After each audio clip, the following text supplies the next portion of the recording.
Bonjour et bienvenue à la grande édition de la télévision rwandaise. On commence l'actualité parlant du lancement de la campagne électorale en vue des présidentielles de 2024 sur l'ensemble du pays. Le candidat du FPR Inkotanyi, Paul Kagame, a lancé sa campagne électorale en district de Musanze, plus précisément sur le terrain de la branche de l'Université du Rwanda à Busogo. Patrick Nyilidandi nous fait le point.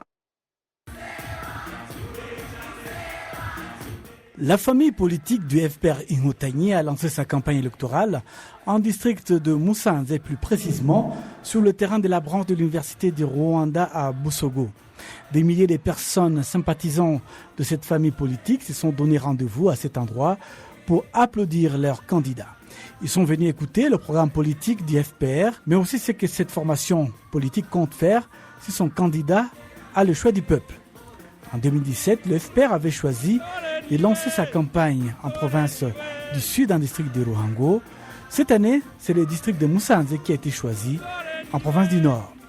Le candidat du FPR Inkotanyi, Paul Kagame, a indiqué que sa famille politique cherche avant tout à poursuivre dans la voie du développement du pays en consolidant les acquis atteints par le Rwanda. J'aimerais vous remercier car la dernière fois qu'on s'est vu, notre objectif est comme celui-ci. À cette époque, nous avons travaillé de la meilleure manière possible. Aujourd'hui, nous sommes ici pour examiner ce que nous avons pu atteindre, d'où nous venons et où nous sommes arrivés. Jetons un coup d'œil sur notre histoire récente. D'où nous venons, l'image n'est pas réluisante. Nous, en tant que Rwandais, nous ne méritons pas la vie que nous avons vécue au cours de l'ancienne époque. L'objectif aujourd'hui, en faisant la politique, est d'atteindre les cœurs et les têtes des Rwandais afin de les pousser à travailler pour que le Rwanda se développe au même titre que les autres pays avancés et même aller plus loin.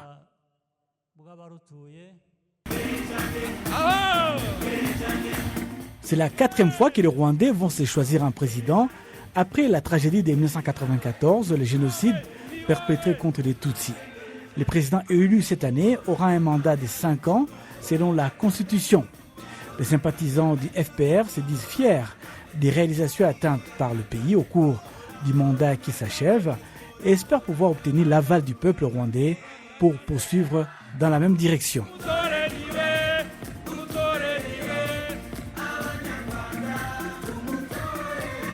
Le candidat indépendant au poste de président de la République, Maïmana Philippe, a choisi le district de Kirehe pour lancer sa campagne électorale. Accompagné de son épouse et de ses enfants, le candidat Maïmana Philippe a promis donc d'améliorer le bien-être de la population s'il était élu à la tête du pays.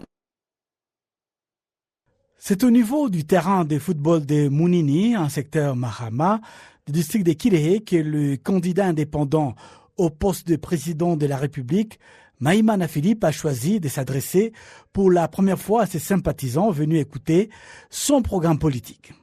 Le candidat président est venu accompagné de son épouse et de ses enfants et de certains de ses assistants dans cette campagne électorale. Dans son discours, Maïmana Philippe a brossé son programme qui s'articule autour de 50 points et qu'il compte mettre en œuvre s'il est élu à la tête du pays pour un mandat de 5 ans. Parmi les points énumérés par le candidat indépendant Maïmana Philippe, il y a l'amélioration de l'utilisation des terres. Il a aussi fait la promesse d'augmenter la quantité de nourriture dans l'assiette de la population, la promotion des petites et moyennes entreprises, la promotion de l'éducation pour tous, et ici il a indiqué que s'il est élu, les écoliers n'emporteront pas beaucoup de cahiers en classe, car le surpoids qu'ils transportent est néfaste pour leur santé. Le candidat Maïman a aussi fait la promesse de faire une régulation du travail des commissionnaires, car ce travail nuit à l'économie du pays. Il a aussi indiqué vouloir suivre de près le temps du travail dans l'administration publique. Il a indiqué à ses sympathisants qu'une fois élu, il mettra en place des lois qui vont pousser les futurs députés à se présenter à titre individuel. Il a enfin indiqué vouloir promouvoir l'unité africaine. Après cette étape, les candidats indépendants au poste de président de la République, Maïmana Philippe, se dirigent vers le district de Ngoma, plus précisément au secteur Emira, pour poursuivre sa campagne. Troisième candidat à la présidentielle de 2024 est le candidat du Parti des Verts Green Party, Frank Habineza, qui a choisi le district de Gasabo dans la ville de Kigali pour lancer sa campagne. Parmi les promesses électorales, il a indiqué vouloir faire passer la taxe sur la valeur ajoutée de 18% à 14%. Patrick Nilidan nous en dit plus. Le candidat de Verts Green Party, Frank Habineza, était en ce premier jour du lancement de la campagne électorale pour le présidentiel en district de Gasabo, dans la ville de Kigali. En présentant son programme politique pour espérer diriger les Rwandais, le candidat Habineza a déclaré que le Parti des Verts est prêt à servir le peuple rwandais. Parmi les mesures phares de son programme, c'est la réduction sur le plan économique d'impôts, notamment de la taxe sur la valeur ajoutée TVA, qui passera de 18% à 14%. Il a aussi fait la promesse d'une meilleure répartition des richesses du pays.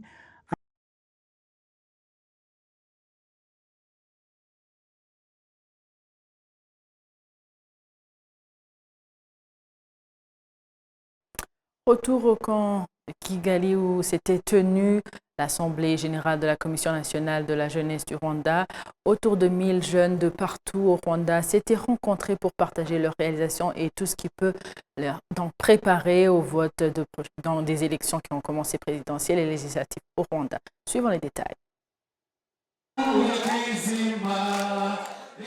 Rester ferme sur leur héritage est le thème de la 26e Assemblée générale de la Commission nationale de la jeunesse au Rwanda, qui a rassemblé autour de 1000 jeunes actifs dans la Commission nationale, du niveau des villages jusqu'au niveau des districts, dans la communauté des volontaires qui travaillent avec la police nationale, ainsi que dans les commissions des jeunes leaders. Certains parmi ces jeunes partagent ce que représente ce genre de réunion pour eux.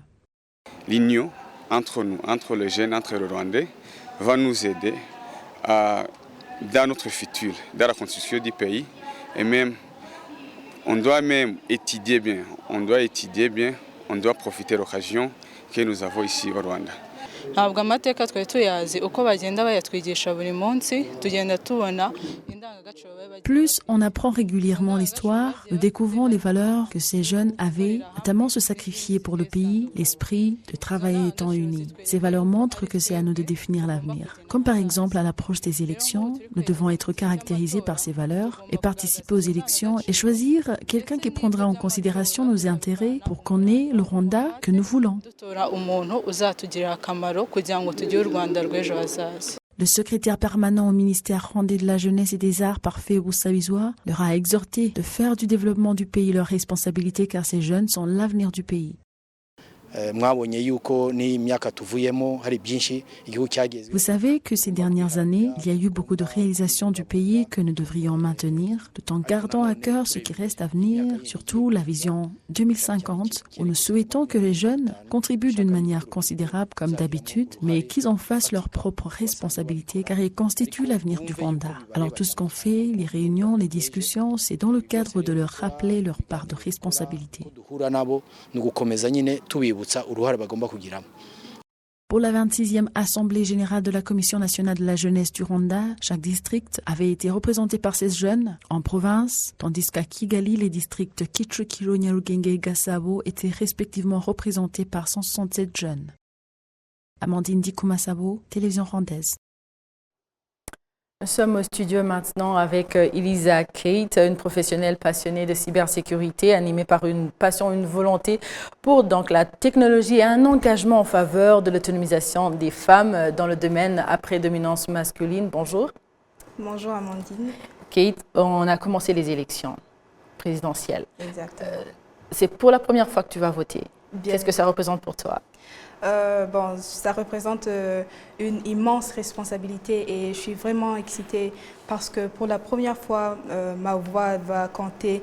Parce que ce n'est pas seulement une vote, mais c'est aussi une idée que je vais exprimer. Pourquoi je trouve il y a des présidents qui ont différents projets pour notre pays et avoir à voter pour les meilleurs, c'est une valeur inestimable pour moi en fait. Tu es étudiante Exactement. à African Leadership University. Oui.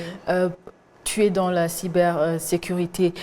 Pourrais-tu nous parler un peu donc du choix de ton métier? Est-ce une circonstance, suite logique ou bien une opportunité seulement? Actuellement, ça a commencé comme une opportunité. En finissant l'école secondaire, j'ai été une personne qui est plutôt très curieuse de savoir, de connaître. Actuellement, j'ai fini dans les mathématiques, économie et informatique. Et l'informatique, c'était ma passion. Donc, j'ai dû percer et regarder qu'est-ce que je peux faire qui est très unique dans ce pays-ci et qui est vraiment nécessaire. En regardant dans ce que le pays est en train de faire, notre technologie est en train d'aller au-delà de ce qu'on pensait. Et plus la technologie avance, plus les problèmes aussi, il faut former une protection, quoi. Donc c'est comme ça que je suis parvenue à arriver avec la cybersécurité. C'est la foi et le pouvoir de vouloir. Oui, la volonté. Oui. Et comment est-ce que tu combines les études et aussi l'entrepreneuriat? Parce que j'ai vu que vous êtes vraiment passionné à encourager les femmes dans des domaines à prédominance masculine. Comment est-ce que tu t'y prends? Ça a commencé quand... Donc, la cybersécurité, c'est quelque chose que si tu aimes, si tu as la passion et la foi, c'est juste les certificats que tu dois travailler pour. Et ensuite, là, c'est quand tu aimes vraiment quelque chose actuellement, c'est très... c'est très pratique, c'est très simple de gérer 2 choses, même 3 choses à la même fois, parce qu'on parle là de non seulement mes études et mon travail et aussi la famille aussi, parce que ça compte. Oui. Donc c'est comme ça que je me suis retrouvée à mélanger, à jongler tout ça dans mes mains. Et il y a le choix de la femme. Et le choix de la femme, donc c'est la femme que tu mets à l'avant. Oui, c'est la femme que je mets à l'avant. Est-ce parce que vous êtes une femme ou bien il y a une autre particularité? Dans les statistiques, les femmes en cybersécurité, c'est comme 0,14 donc ça c'est au Rwanda. Je ne vais pas même aller dire en Afrique ou bien mondial, mais quand je vois ça, c'est quelque chose qui m'intrigue de vouloir contribuer à voir une femme en cybersécurité. C'est ça ma première volonté. Alors, là, on parle du rôle de la jeunesse dans le développement du pays. Dans ton quotidien, qu'est-ce que tu fais de particulier pour contribuer tout d'abord à ton propre développement et au développement de ceux qui t'entourent pour aller jusqu'au national? Parce que le national dépend de personnel et dans ton entourage. Oui. Donc, ce que je fais la première chose que je pense, c'est il faut que je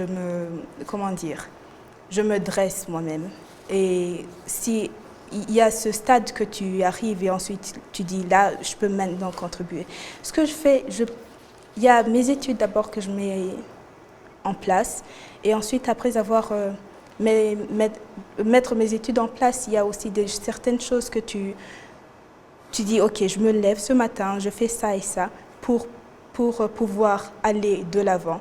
Et ensuite, cette confiance que tu te lèves avec le matin te pousse de faire beaucoup de choses.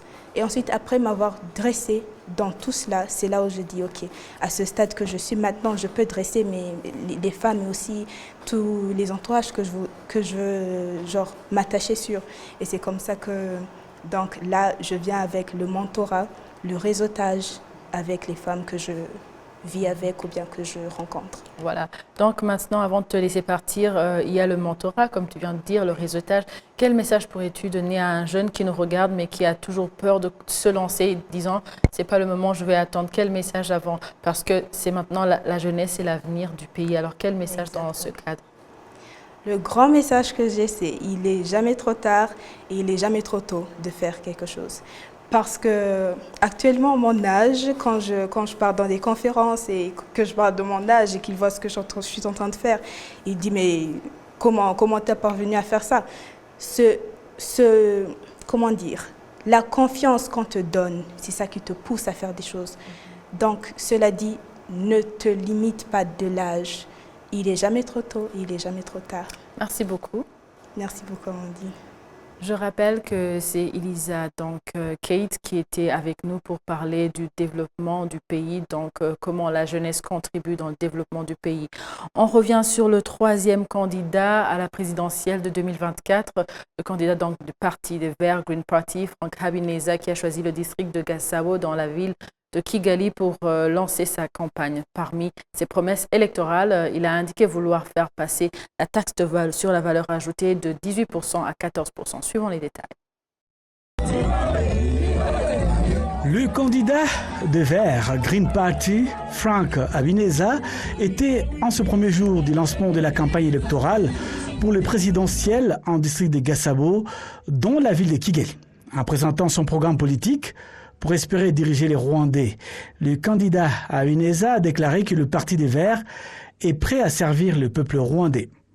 Parmi les mesures phares de son programme, c'est la réduction sur le plan économique d'impôts, notamment de la taxe sur la valeur ajoutée TVA, qui passera de 18% à 14%. Il a aussi fait la promesse d'une meilleure répartition des richesses du pays, afin qu'elle atteigne chaque personne. Sur le plan environnemental, les candidats du Parti des Verts à la présidentielle a plaidé pour que la décharge des Nouba soit modernisée pour qu'ils puissent traiter tous les déchets. Il a aussi indiqué que les personnes élues au niveau national devraient réaliser au moins 70% de ce qu'ils ont dit qu'ils feraient en matière de plaidoyer et les mettre en œuvre. C'est en 2009 que le Parti des Verts, Green Party, a démarré ses activités politiques au Rwanda et a été reconnu en tant que parti politique agréé en 2013.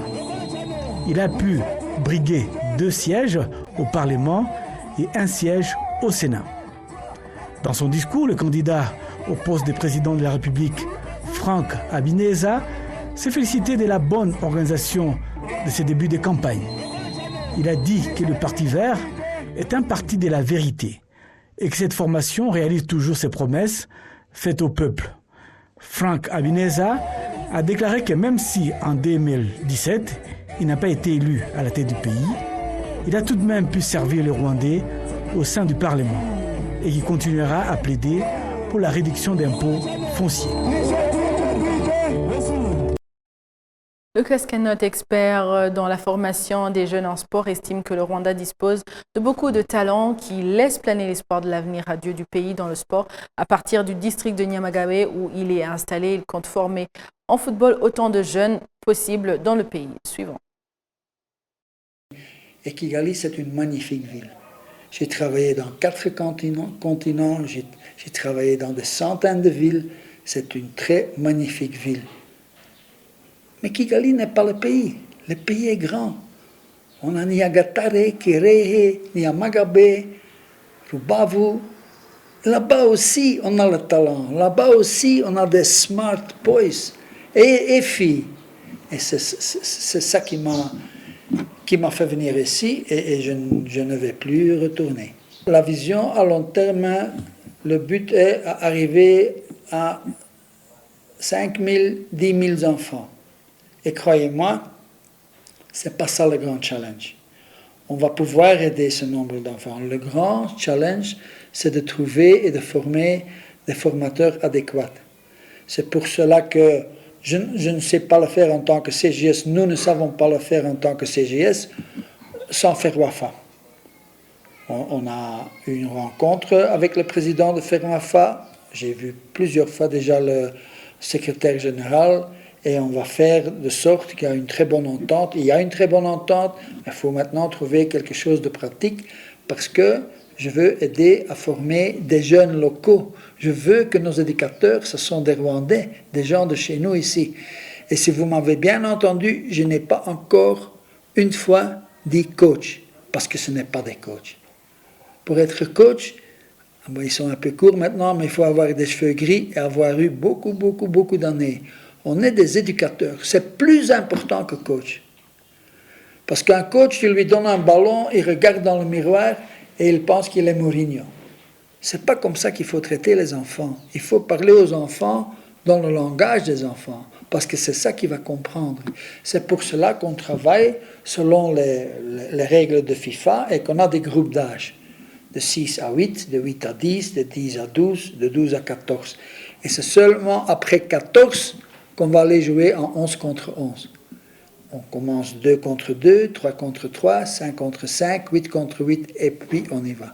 Et si on fait ça comme ça, l'enfant crée des automatismes. Il apprend en jouant, en avoir du plaisir. Et ça, c'est très, très, très, très important. Cette semaine, à la Bibliothèque publique de Kigali s'est tenue une rencontre littéraire autour du livre La chanson de l'aube de Venuste Kaimahe. C'était donc dans le cadre de clôturer la série de cafés littéraires organisée depuis la première semaine d'avril pour les 100 jours de la 30e commémoration du génocide perpétré contre les Tutsis au Rwanda. Suivons les détails. Retour en images.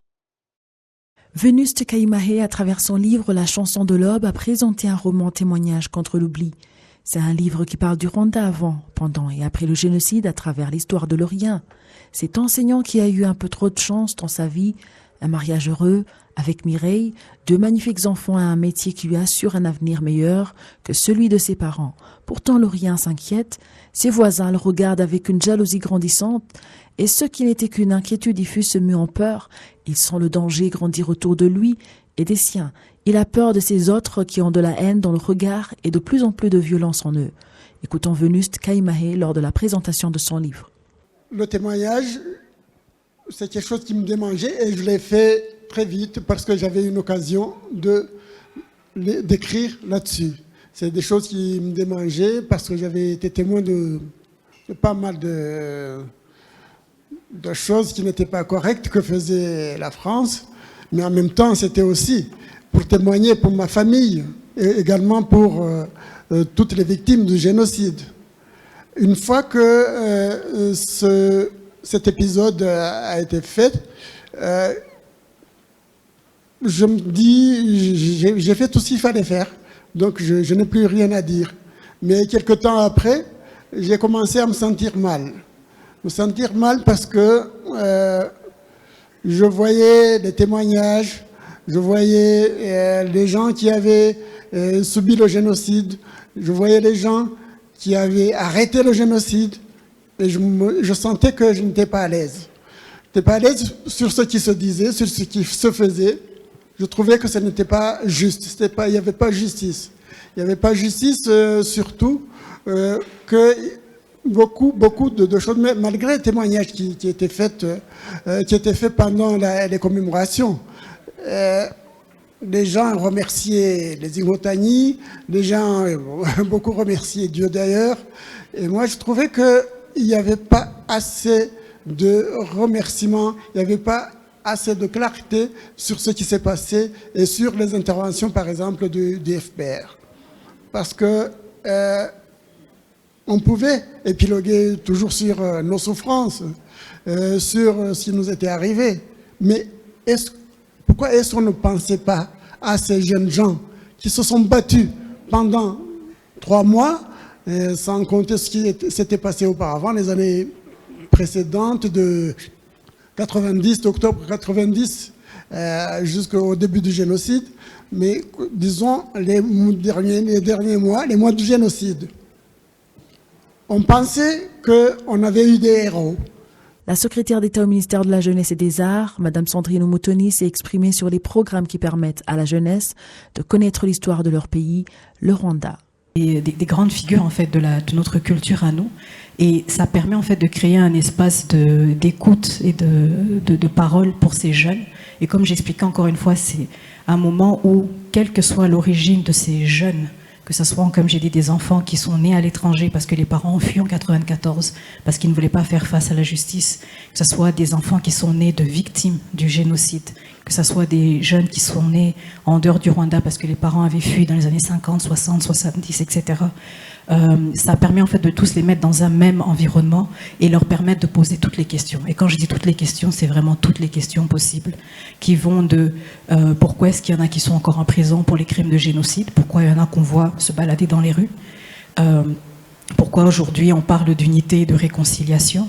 Donc il existe des forums, il existe des espaces pour que les jeunes puissent parler de leur histoire et permettre en fait à ces jeunes de poser des questions qui malheureusement n'ont pas de réponse dans leur famille. Donc peut-être pour rebondir sur ce que Atom et Monsieur Vénus expliquaient tout à l'heure, nous avons une responsabilité. Oui, les autorités ont une responsabilité, mais nous autres, en tant qu'individus, que nous soyons rwandais ou non, nous avons cette responsabilité de parler avec nos jeunes. Parce que c'est à la maison que commence cette discussion-là. Je n'ai pas la prétention de dire que c'est facile, parce qu'on le sait très bien que même aujourd'hui, nos parents qui ont fait les années 50, 60, ont encore du mal à complètement parler de ce qui leur est arrivé, pourquoi ils ont dû fuir. Mais c'est à la maison qu'il faut commencer à permettre à ces jeunes en fait, de comprendre d'où nous venons, parce qu'ils portent ce fardeau. Et à travers tous ces forums que nous organisons, que ce soit les Torero, que ce soit les forums de discussion que nous faisons en collaboration avec la fondation de la Première Dame, Imbuto Foundation, nous disons encore à ces jeunes qu'ils ne sont pas responsables du génocide, mais seront responsables si cela se reproduit de nouveau. Ils seront responsables du négationnisme qui ne fait que grandir. Cet événement a clôturé la série de cafés littéraires qui était destinée à la 30e commémoration du génocide perpétré contre les Tutsis au Rwanda en 1994. Et donc, c'était la première phase de ce café littéraire qui reprendront à la fin d'août. Au revoir et merci à vous tous qui étiez au rendez-vous d'actualité d'aujourd'hui. C'est par ici que prend fin la grande édition. Au nom de toute l'équipe qui l'a réalisée, je souhaite de passer une excellente suite du programme de la télévision rwandaise. C'était avec Amandine Dikoumasabo. À la prochaine et d'ici là, portez-vous bien.